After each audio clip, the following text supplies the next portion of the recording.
ବିଶ୍ୱନାଥ ଦାସ ଜଣେ ଭାରତୀୟ ଓଡ଼ିଆ ରାଜନେତା, ସମାଜସେବୀ ଓ ସ୍ୱାଧୀନତା ସଂଗ୍ରାମୀ ଥିଲେ।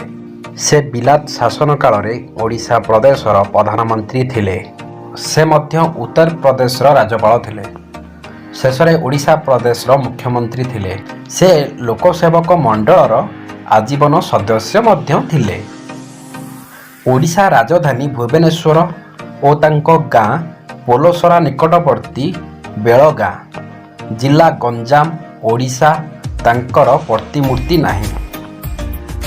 ତାଙ୍କର ମାର୍ଚ୍ଚ 8 ବିଶ୍ୱନାଥ ଦାସ ସ୍ମୃତି ଦିବସ ପାଳନ ଓଡ଼ିଶା ସରକାରଙ୍କୁ ବି ଅନୁରୋଧ କରିଥିଲେ। ବିଶ୍ୱନାଥ ଦାସ 1879 ମସିହା ମେ 8 ତାରିଖରେ ଓଡ଼ିଶା ଗଞ୍ଜାମ ଜିଲ୍ଲାରେ ଜନ୍ମଗ୍ରହଣ କରିଥିଲେ। ତାଙ୍କ ପିତାଙ୍କ ନାମ ଥିଲା ମଧୁସୂଦନ ଦାସ।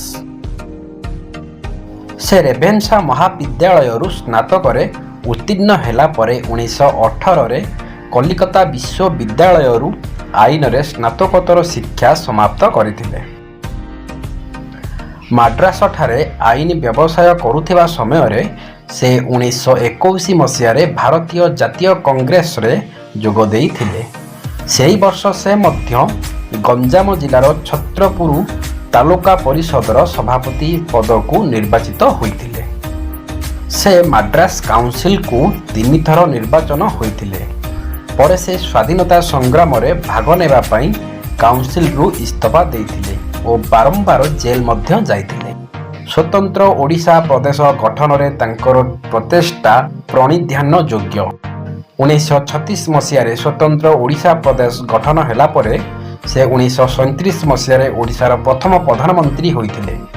ପରେ ସେ ଦ୍ୱିତୀୟ ବିଶ୍ୱଯୁଦ୍ଧ ହେବାରୁ 1942 ମସିହାରେ ଇସ୍ତଫା ଦେଇଥିଲେ। ସେ 1947ରୁ 1952 ପର୍ଯ୍ୟନ୍ତ ଭାରତୀୟ ସମ୍ବିଧାନ ସଭାର ସଦସ୍ୟ ଥିଲେ। ସେ ଅନେକ ଥର ଓଡ଼ିଶା ପ୍ରଦେଶ କଂଗ୍ରେସ କମିଟିର ସଭାପତି ଥିଲେ। ପରେ 1971ରୁ 1972ରେ ସେ ଓଡ଼ିଶାର ମୁଖ୍ୟମନ୍ତ୍ରୀ ହୋଇଥିଲେ। ପ୍ରାୟ ଅର୍ଦ୍ଧ ଶତାବ୍ଦୀ ଧରି ସାମାଜିକ ଓ ରାଜନୈତିକ ଜୀବନ ଅତିବାହିତ କଲା ପରେ ସେ 2 ଜୁନ୍ 1984ରେ ଇହଲୀଳା ସମ୍ବରଣ କରିଥିଲେ। ଦର୍ଶକ ବନ୍ଧୁ, ଏ ହେଉଛନ୍ତି ଆମ ଓଡ଼ିଶାର ପ୍ରଥମ ପ୍ରଧାନମନ୍ତ୍ରୀ ଓ ସ୍ୱାଧୀନତା ସଂଗ୍ରାମୀ ବିଶ୍ୱନାଥ ଦାସଙ୍କ ବିଷୟରେ, ଯାହା ଆଙ୍କର ମୂର୍ତ୍ତିମାନ ବି ଆମ ଓଡ଼ିଶାରେ କେଉଁଠି ବି ଆପଣ ଦେଖିବାକୁ ପାଇବେନି। ପ୍ରଥମ ପ୍ରଧାନମନ୍ତ୍ରୀଙ୍କ ନାମକୁ ହଜିଯାଇ ସ୍ମରଣ ବି ଆମ ଓଡ଼ିଶା ରଖିନାହିଁ।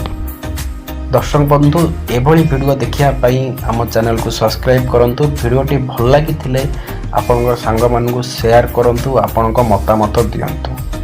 ରହିଲି, ନମସ୍କାର, ଜୟ ଜଗନ୍ନାଥ।